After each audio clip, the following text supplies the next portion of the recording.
In this video, we're going to go over the differences between JPEG versus RAW. The first thing to be aware of is that a JPEG can be shared straight away, whereas a RAW file needs to be processed. There's all sorts of software out there, and you need to process it, and then it's saved as either a JPEG or whatever format that you choose to save it in.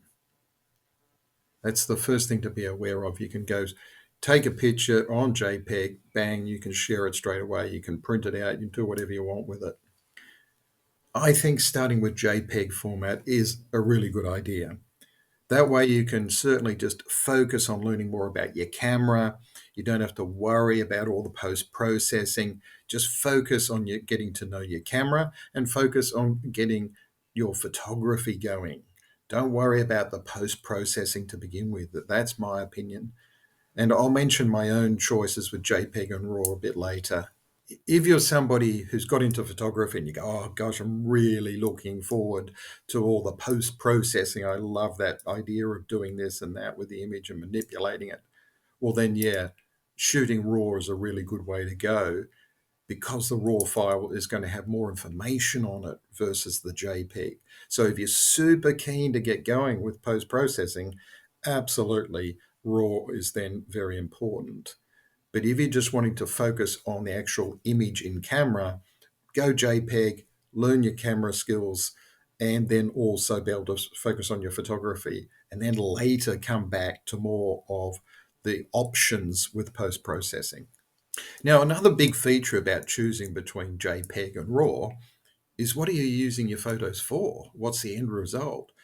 If you're simply sharing on social media, well, then a JPEG's absolutely fine, and you're probably not going to notice any difference between a JPEG and a RAW file that's been processed. Often, in a lot of situations, I'm sure I'll get a lot of comments contradicting that, but in many situations, it is the case. Versus if you're planning to go out and you're taking photographs with the idea of having a photographic exhibition, well, then, boy, is that different. So you're going to need the best possible images to start with for the best quality prints. You're going to go high end, you're going to need the best you can get. In that case, you'd be shooting RAW. One of the great advantages of a JPEG is that it's a much smaller file size. So it's taking up a lot less space on your SD card, it's taking up a lot more space on your hard drive. It's one of the side advantages of a JPEG.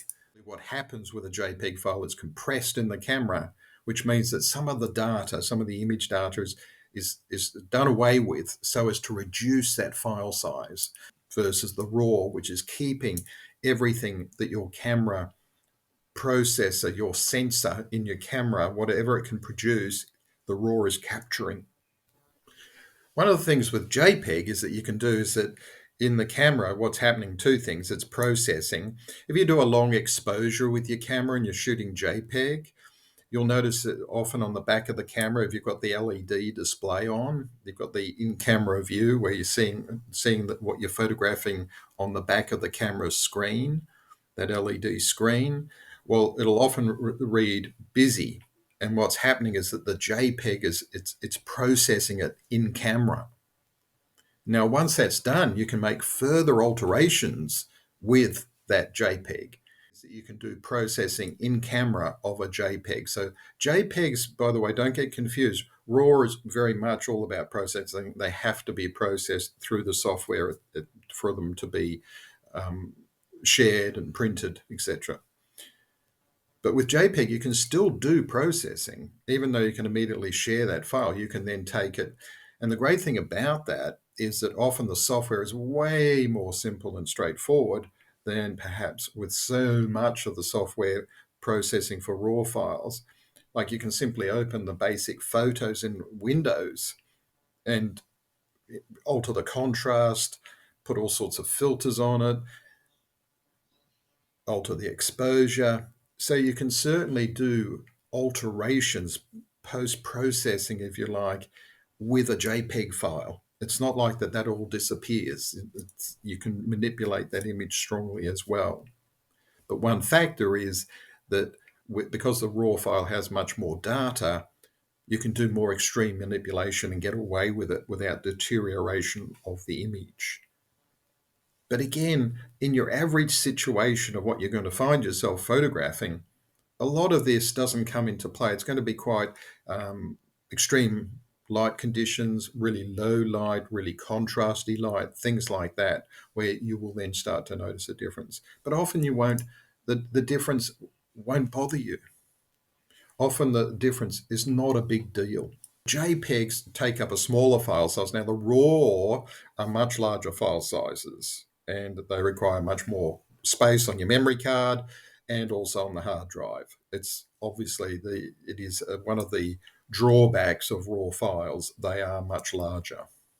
Another reason why I'm suggesting to start off with as JPEGs is that if you're shooting RAW at the very beginning, learning how to then do post-processing with the various bits of software can be quite complicated, quite a steep learning curve. It really can be, versus the straightforwardness of a JPEG, which doesn't need any post-processing. So you can just move on with it if it's something that doesn't interest you or you want to just focus on your photography first. But having the extra complication where you're learning your camera, you're trying to improve your photography, and now you've got to deal with RAW files in post-processing software. Why overload yourself with it all at the beginning? I say focus on your camera, focus on your actually improving your images. That's what it's all about. Use JPEG to get yourself familiar and up and running, and then move over to RAW files if you want to. Combining both. Most DSLRs, most mirrorless cameras certainly allow you to shoot in both formats simultaneously. And it can just really be the solution. It is the best of both worlds. The only exception to this is if you're shooting really high speeds, like say you're trying to get the maximum number of frames every second out of your camera and you're really blasting it, then the speed of the SD card that you're using becomes into play. You need a higher speed one, and maybe that's a separate video someday. But certainly, unless you're doing that, shooting both is a great way to go, which is the way I choose to go. I shoot both on the vast majority of occasions. And simply because I've got the raw file there. So if I've got an image that requires some extra attention, some extra processing, some extra adjustment, it's there to be worked with. Otherwise, I can go straight to the JPEGs, make some adjustments there, and it's absolutely fine. But if needed, the raw file is there where I can do extra work on. Now, sometimes I also shoot stock. I shoot photography for myself. I shoot stock photography. Sometimes with the stock photography, I need the raw file to produce the quality image required for the stock. But often the JPEG's absolutely fine for that as well. No problem at all. By shooting both, you've got that option. And also, if you're beginning and you're going, oh gosh, I really just want to get on with my photography, shoot both. And if you get some great shots, later on, you can always come back to these. As long as you've kept the originals and you haven't deleted everything, you've got them to come back to and work on those raw files. Let's say down the track, you're suddenly really into post-processing. Well, if you're shooting both, you've got the raw file there. Whereas in the meantime, as soon as you take the picture, you can go straight to your JPEG and just enjoy the images to kick it all off. And often you won't be able to tell the difference anyhow, depending on lighting, etc. If you're doing sandwiching with their landscapes and everything, etc., which is using different exposures and sandwiching them essentially together to create a landscape photo. Now, clearly that's going to bring in that's where you're going to notice the difference because of the highlights aren't going to be burnt out, etc. You can do things with a JPEG to reduce that, but not as extreme, not as well as with the RAW file. If you found this video useful, do subscribe so you can get more of the photography videos. And also, if you want to take your photography further, do check out my photography course at improveyourphotography.com. And I will see you in the next video.